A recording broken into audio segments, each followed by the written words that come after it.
Hello everyone, welcome back to my YouTube channel. आप सभी का एक new daily learning analysis video में स्वागत है। चलिए देखते हैं मार्केट कल क्या कर सकता है। देखो, बैंक निफ्टी ने जो फाइनल क्लोजिंग दी है वो दी है 48,285 पे। और देखो कंटिन्यूसली आपको मैं बताता जा रहा हूँ, फाइनल क्लोजिंग को देखना, आपको देखना आना चाहिए, ये पता होना चाहिए फाइनल क्लोजिंग क्या है और कितने पॉइंट की मूवमेंट दी है और कैंडल क्या बनी है। देखो ये तीन चीजें जो आपने वन डे के चार्ट में आके पहले नंबर देखनी है। उसके बाद जाके हमने कैंडलस्टिक बिहेवियर देखना है, स्पॉट रेजिस्टेंस देखनी है, ट्रेंड लाइन देखना है, मार्केट का करेक्टर देखना है, बायर और सेलर का डिफरेंस देखना है कि बायर कहाँ एक्टिवेट हो सकते हैं, सेलर कहाँ एक्टिवेट हो सकते हैं, उनकी प्रॉफिट बुकिंग कहाँ हो सकती है, एसएल का बुकिंग कहाँ हो सकती है, एसएल वहाँ कहाँ लगे होंगे उनके, हम एंट्री कहाँ ले सकते हैं। वो सब चीजें हमें देखनी होती है। चलिए शुरू करते हैं।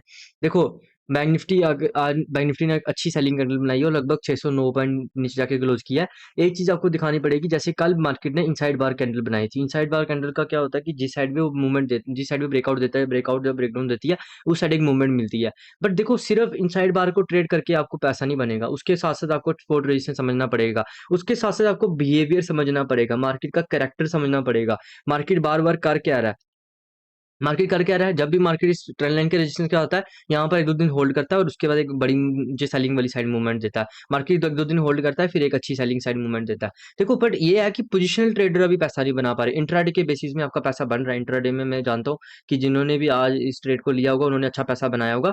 बट पोजिशनल ट्रेडर्स के लिए मुश्किल बन रही है। क्यों? वो एक फिक्स उनके लिए वो है कि एक फिक्स तरीके से नहीं जा पा रहे हैं ऊपर। ऊपर की तरफ अब देखो, अगर आप तो हमें कब से दिख रहे जा रहे हैं कि 50,000 का साइकोलॉजिकल लेवल है, इसको बार बार रेजिस्टेंस ले रहा था। पहले इससे पहले यहाँ पर 49,000 को ले रहा था, 50,000 को ले रहा है। बट अब देखो ना, मूवमेंट कितनी हो रही है, एक दो तीन चार दिन में ही 50,000 से आगे कहाँ 48,000 के लगभग पास आ गया। और कल देखो, अब देखो मेन मुद्दा क्या है। जब तक मार्केट इस ट्रेंड लाइन के इस जो चैनल के अंदर रहेगा ना, मार्केट ऐसा ही करेगा। इस चैनल के जब बाहर निकलेगा तब आपको एक बड़ी मूवमेंट मिलेगी। देखो, उसको समझना पड़ेगा कि चैनल के अंदर है क्यों। इलेक्शन का टाइम है, इलेक्शन के टाइम वोलेटिलिटी बड़ी रहेगी और क्या होता है कि मार्केट ज्यादा गिर भी नहीं रहा है और ज्यादा चढ़ भी नहीं रहा है। तो उस वजह से हो क्या रहा है, इस चैनल के अंदर फंसा हुआ है। बट जब भी ये चैनल से बाहर निकलेगा तो जितनी ज्यादा अंदर चैनल में ट्रेड होगा उतनी बड़ी आप मूवमेंट एक्सपेक्ट करके चलो। क्या पता आपको 1500 2000 पॉइंट की मूवमेंट एक ही दिन में मिल जाए। वो दिन भी होते हैं भाई, वही तो दिन पैसा बनता है। तो उसके लिए आपको वेट करना पड़ेगा, समझना पड़ेगा। उसके लिए पहले आपको कैंडलस्टिक बिहेवियर समझना पड़ेगा, सपोर्ट रेजिस्टेंस समझना पड़ेगा। वो चीज कब हो सकती है ये भी आपको कब ऑटोमेटिकली चार्ट आपको बताएगा। देखो, वन डे की चार्ट में हमेशा क्लोजिंग का वेट करो। क्लोजिंग होने के बाद आपको वन डे कैंडल का मेन समझ आएगा कि वो बताना क्या चाहती है।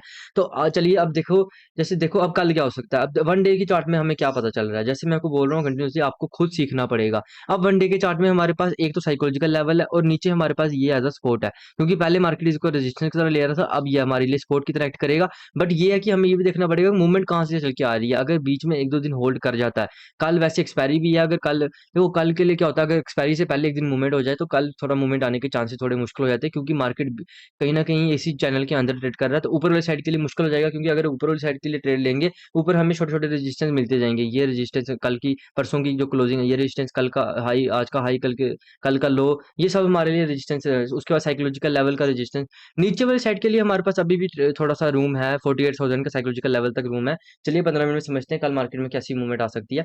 देखो, जब वन डे को आपको चार्ट को पहले आपको माइंड में बिठाया, वन डे में हमने क्या देखा कि यार नीचे हमारे पास रूम है, ऊपर के लिए थोड़ा सा मुश्किल वगैरह हो सकती है। अब सेम 15 मिनट में, बस 15 मिनट में थोड़ी सी हमें रिफाइन होकर समझ आएगी चीज। 15 मिनट में क्या समझ आएगा, 15 मिनट में अगर आप देखो तो क्या समझ आ रहा है। 15 मिनट में अगर देखो तो मार्केट ने इस चैनल के अंदर ट्रेड कर रहा है, अब लास्ट के टाइम पे इस रेंज के अंदर ट्रेड कर रहा है। कल मार्केट इससे अगर ब्रेक डाउन देगा तो मूवमेंट आ सकती, ऊपर वाली साइड मूवमेंट क्यों नहीं लूंगा। ये कल का जो परसों का जो है, जो ये हमारे लिए एज रेजिस्टेंस का काम करेगा, 49,000 का साइकोलॉजिकल रेजिस्टेंस का काम करेगा। और मार्केट क्या होता है, पुल बैक लेके, क्योंकि कंटिन्यूसली मार्केट इसी ट्रेंड लाइन को फॉलो कर रहा है। और उसके साथ साथ आपको एक चीज नहीं देखनी पड़ेगी, जैसे कि जो मार्केट में कुछ आपको एक ऐसी चीज देखनी पड़ेगी जो मार्केट में कंटिन्यूसली चल रही है। जैसे मार्केट क्या कर रहा है कि मार्केट एक पहली बाइंग कैंडल बना रहा है, फिर सेलिंग हो रही है, एक बाइंग कैंडल बना रहा है, फिर सेलिंग हो रही है।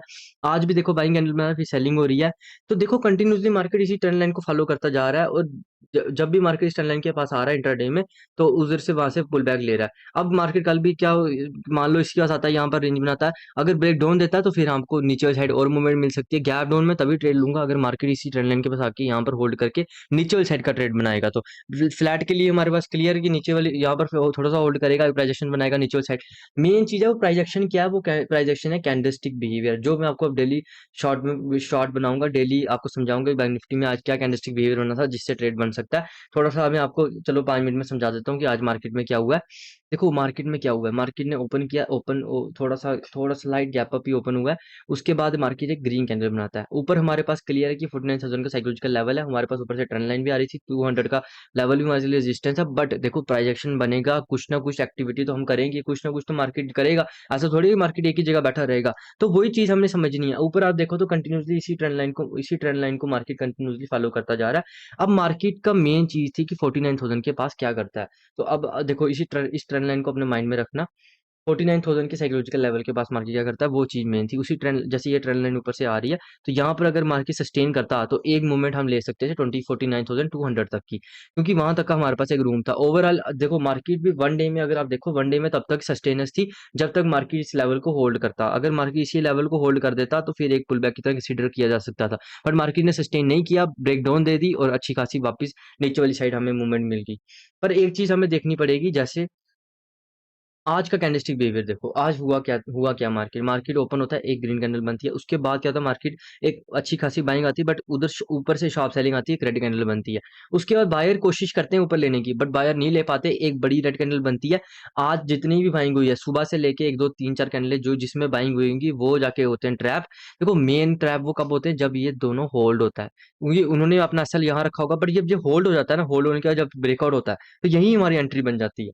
देखो नीचे वाली साइड के लिए क्यों एंट्री हम ले सकते थे, क्योंकि नीचे वाली साइड मान लो कंटिन्यूसली ट्रेंड लाइन आ रही है, मार्केट आया होल्ड किया, नीचे वाली साइड आया, मार्केट आया होल्ड किया, नीचे वाली साइड, मार्केट आया होल्ड किया, नीचे वाली साइड आया। तो अभी जो डाउन ट्रेंड है इसमें रेजिस्टेंस स्ट्रांग है और सपोर्ट वीक है। तो क्या हो रहा है, कंटिन्यूसली मार्केट सपोर्ट को ब्रेक कर। देखो कल एक्सपायरी है तो मैं बिल्कुल सिंपल रखूंगा कल के लिए, जैसे मैंने आपको बता दिया कि मार्केट अगर थोड़ा गैप अप खुलेगा तो मैं नीचे वाली साइड का ट्रेड देखूंगा। ये हमारे पास एज अ रेजिस्टेंस है और ट्रेंड लाइन कंटिन्यूसली आ रही है मार्केट के पास, ऊपर से ट्रेंड लाइन आ रही है। तो अगर यहाँ पर होल्ड करता तो मैं नीचे साइड का प्लान करूंगा, फ्लैट खुलता है तब भी मैं नीचे वाली साइड का प्लान करूँ, ऊपर वाली साइड का मैं प्लान नहीं करूंगा कल। मेरी कोशिश ये रहेगी कि मैं ऊपर साइड का ट्रेड ना लूँ। तीनों केसेस में गैप डाउन खुल जाता तब भी मैं नीचे वाली साइड का प्राइजेक्शन, अगर मुझे कैंडलस्टिक बिहेवियर नीचे वाली साइड का मिलेगा तभी मैं ट्रेड लूंगा। ऊपर वाली साइड के लिए अभी मेरे पास कोई ऐसा मेरा व्यू है नहीं है। Thanks for watching this video, have a nice day.